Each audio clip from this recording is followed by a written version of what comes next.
નમસ્કાર મિત્રો, જીતેન્દ્ર પટેલ, શ્રીમતી એમ કે પટેલ હાઈસ્કૂલ ગોઝારિયા વિડીયો ટ્યુટોરિયલમાં આપ સૌનું હાર્દિક સ્વાગત છે. મિત્રો, સ્ક્રીન ઉપર તમે જોઈ શકો છો કે વિદ્યાર્થી પ્રોફાઇલ કે વિદ્યાર્થીના રિલેટેડ ઇન્ફોર્મેશન બધી એક જ જગ્યાએ અવેલેબલ હોય કે જેથી જ્યારે પણ તમારે જરૂર હોય ત્યારે તરત જ વિથિન 1 સેકન્ડ તમે મેળવી શકો એ માટે આ એક એક્સેલની શીટ બનાવેલી છે કે જેની ઉપર જીઆર નંબર પીળા ખાનાની અંદર નાખવાથી તમે તે વિદ્યાર્થીની સંપૂર્ણ પ્રોફાઇલ મિત્રો જોઈ શકો છો અને એની પ્રિન્ટ પણ કાઢી શકો છો કે જેથી તમારું જે પણ કામ હોય પછી એ નમો લક્ષ્મી માટેનું કોઈ ફોર્મ ભરવાનું હોય, શિષ્યવૃત્તિ માટે વિદ્યાર્થીનું ફોર્મ ભરવાનું કે અન્ય કોઈ પણ કામ સારું હોય તો તમે તરત જ એ મેળવી શકો છો. તો આ વિડીયોની અંદર આપણે જોઈશું મિત્રો.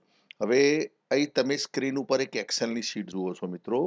હવે વિદ્યાર્થીની પ્રોફાઇલ આપણે કેવી રીતે ડાઉનલોડ કરી શકીએ અહીં તમે જુઓ સ્ક્રીન ઉપર એક એક્સેલની શીટ દેખાય છે અને એને આપણે પ્રિન્ટ પ્રિવ્યુ જોઈશું એટલે તમને તરત ખ્યાલ આવશે. તો અહીં જુઓ A4 સાઇઝના પેજ ઉપર આ રીતે વિદ્યાર્થીની સંપૂર્ણ પ્રોફાઇલ મિત્રો આવી જાય છે. અને આ પ્રિન્ટને તમે આ રીતે ધારો કે વર્ગની અંદર 50 સ્ટુડન્ટ્સ હોય તો 50 વિદ્યાર્થીઓની આવી પ્રોફાઇલ તમે કાઢીને એક ફાઇલ બનાવેલી હોય તો ગમે ત્યારે વિદ્યાર્થીની માહિતીની જરૂર પડે મિત્રો તો તમને એક જ જગ્યાએથી તમને મળી શકે છે. માટે આ રીતે વિદ્યાર્થી પ્રોફાઇલ બનાવેલી છે. અને માની લો કે પ્રિન્ટ ના કાઢવી હોય તો તમે કમ્પ્યુટરની અંદરથી પણ મિત્રો એ ફાઇલમાંથી સર્ચ કરી શકો છો. તો આ આપણે જોઈશું કેવી રીતે જનરેટ કરી શકાય. તો આના માટે તમારે અહીં ઉપર જુઓ લખ્યું છે સ્કૂલનું નામ લખ્યું છે, વિદ્યાર્થી પ્રોફાઇલ, ધોરણ, roll number, GR number yellow સેલની અંદર આપેલો છે. તમારે જીઆર નંબર બદલવાનો છે. જેવું તમે જીઆર નંબર બદલશો એટલે તરત જ વિદ્યાર્થીની સામાન્ય વિગત એની અંદર વિદ્યાર્થીનું નામ છે, એનું સરનામું, વિદ્યાર્થી ડાયસ કોડ, આધાર કાર્ડ નંબર, આધાર કાર્ડ મુજબ નામ એનું કયું છે તે, વિદ્યાર્થીની જન્મ તારીખ, એનું જન્મ સ્થળ, એની પેટા જ્ઞાતિ, કેટેગરી, મોબાઈલ નંબર, પ્રવેશ તારીખ, પિતાનું નામ, માતાનું નામ, માતાનો આધાર કાર્ડ નંબર, પછી વિદ્યાર્થીના બેંક ખાતાની વિગત ખાસ લીધેલી છે એટલા માટે કે સ્કોલરશિપની અંદર આની જરૂર પડતી હોય છે. તો બેંક પાસબુક મુજબ નામ કયું છે, ખાતા નંબર કયો છે, વિદ્યાર્થીનો એની શાખા કઈ છે અને બેંકનો આઈએફસી કોડ છે.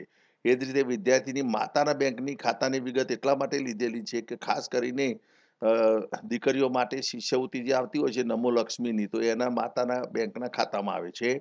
તો માતાનું નામ છે, એનો માતાનો બેંકનો ખાતા નંબર છે, એની બેંકની શાખા છે અને એનો આઈએફસી કોડ છે. રેશન કાર્ડની પણ જરૂર પડતી હોય તો રેશન કાર્ડનો નંબર છે, રેશન કાર્ડનો પ્રકાર લખેલો છે, એપીએલ કે બીપીએલ. વિકલાંગ વિદ્યાર્થી જો હોય તો યસ નો લખેલું છે, વિકલાંગતાનો પ્રકાર જો કોઈ વિકલાંગતા હોય ને તમે લખેલું હોય આગળ કે કયા પ્રકારની વિકલાંગતા છે એની તો એ પણ અહીં આવી જાય છે, કેટલા પર્સન્ટેજ વિકલાંગતા છે એ પણ આવી જાય છે. તો આ રીતે એક જ A4 સાઇઝના પેજ ઉપર વિદ્યાર્થી અને વિદ્યાર્થીનો ફોટોગ્રાફ્સ પણ અહીં આવી જાય છે. માની લો કે 15-200 લખેલું છે અને આ પટેલ રમેશ મહેશભાઈ આ રીતે ડેટા લખેલો છે મીન્સ ડેટા સાચો નથી પરંતુ આ એક ડેટા લખેલો છે. તો હવે માની લો કે હું 16-200 કરું છું, જીઆર નંબર 16-200 કરું છું તો તમે જુઓ અહીં જે પટેલ રમેશ મહેશભાઈ અને ફોટોગ્રાફ જોશો એટલે તરત ખ્યાલ આવે છે એની જગ્યાએ અન્ય વિગત આવી જશે. તરત આવી જાય છે રાવલ સૂરજ કલ્પેશભાઈ એનો ફોટો આવી ગયો. બરાબર, એની રચના સોસાયટી, એનો વિદ્યાર્થીનો ડાયસ કોડ, આધાર કાર્ડ નંબર, એની આધાર કાર્ડ મુજબ નામ તો બધી માહિતી ઓટોમેટિક મિત્રો બદલાય છે. એટલે તમારે ફક્ત જીઆર નંબર બદલીને ધારો કે 15-200 લખીશું તો એ રાવલ સુરત છે એની જગ્યાએ આપણે પટેલ રમેશ મહેશભાઈ ઓકે આપણે બે ડેટા એન્ટ્રી બતાવેલી છે. હવે આ સીટ ઉપર તમારે કશું જ કરવાનું નથી. એ નીચે બે સીટો છે એમાં આરઈ જે સીટ આપી છે પ્રોફાઇલની સીટ આપેલી છે. આ પ્રોફાઇલની સીટમાં તમારે ફક્ત જીઆર નંબર ચેન્જ કરીને એની પ્રિન્ટ કાઢવાની છે. અહીંથી સીધા તમે ફાઇલમાં જઈને પ્રિન્ટ જશો એટલે આ વિદ્યાર્થીની પ્રિન્ટ નીકળી જશે. એ જ રીતે બીજો જીઆર નંબર લખશો એમાં ફાઇલમાં જઈને પ્રિન્ટ કરશો એટલે એની પ્રિન્ટ નીકળશે. તો પ્રોફાઇલની અંદર આટલું કરવાનું છે. હવે આ સીટ લોક કરેલી છે પણ યલો સેલ જો તમારે જીઆર નંબર લખવાનો છે તે તમે લખી શકશો મિત્રો. હવે બાજુમાં ડેટા નામની સીટ છે એટલે મેઇન આપણે ડેટા શીટને મેન્ટેન કરવાની છે. ડેટા શીટને તમે જે સારી રીતે મેન્ટેન કરી હશે સારી રીતે એટલે સાચો ડેટા હશે બધો જ તો પ્રોફાઇલની અંદર સાચી વિગતો આવશે.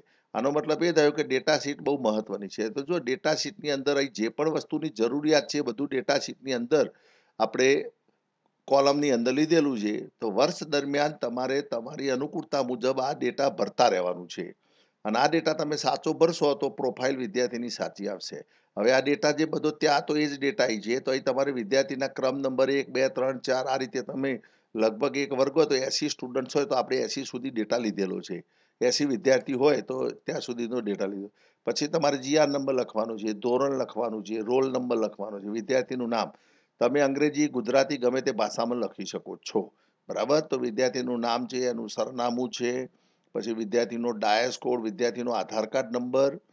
હવે ડાયસ કોડની અંદર ઘણી વખત એ લોકોને શું થાય છે કે 18 કરતાં વધુ અંક થઈ જાય એટલે તરત જ ત્યાં બતાવતું નથી અંક. બરાબર? તો એના માટેનો એક રસ્તો છે મિત્રો. તમારે જ્યારે ડાયસ નંબર વિદ્યાર્થીનો 18 કરતાં વધુ અંક ટાઈપ કરો ને એટલે તમારે એક અવતરણ ચિહ્ન મૂકી દેવાનું આગળ શરૂઆતમાં. ધારો કે મારે 18 અંકથી વધુ લખવો છે તો અહીં ધારો કે હું અવતરણ ચિહ્ન લખી દઉં છું આ રીતે પહેલા, અને એના પછી હું ડેટા લખું છું તો આગળ તમે સરળતાથી એને લખી શકો છો એમ. એટલે આ એ ખાસ યાદ રાખજો કે જેથી ટૂંકમાં બધા અંક આંકડાકીય માહિતી આપેલી છે એટલે એના આગળ તમે અવતરણ ચિહ્ન મૂકી દો તો તરત જ એ લઈ લેશે. આધાર કાર્ડ મુજબ નામ છે, એનું જન્મ તારીખ, જન્મ સ્થળ, પેટા જ્ઞાતિ, મોબાઈલ નંબર, કેટેગરી, પ્રવેશ તારીખ, પિતાનું નામ, માતાનું નામ, માતાનો આધાર કાર્ડ નંબર, બેંક પાસબુક મુજબ નામ અહીં લખેલું છે એટલે માતાનું નામ છે બેંક પાસબુક મુજબ. એ જ રીતે ખાતા નંબર, બેંકની શાખા, IFSC કોડ, એ માતાનું નામ, ખાતા નંબર, બેંકની શાખા. તમે આ કોલમની અંદર ચેન્જ કરી શકો છો તમારી અનુકૂળતા મુજબ, અને અહીં ચેન્જ કરો એટલે એ પ્રમાણે મિત્રો અહીં તમારે સુધારતા રહેવાનું છે કારણ કે ત્યાંથી ડેટા અહીં આવે છે એટલે ત્યાં જોતા જવાનું અને જે પ્રમાણે ચેન્જ કરો એ પ્રમાણે. પાસવર્ડ 108 આપેલો છે.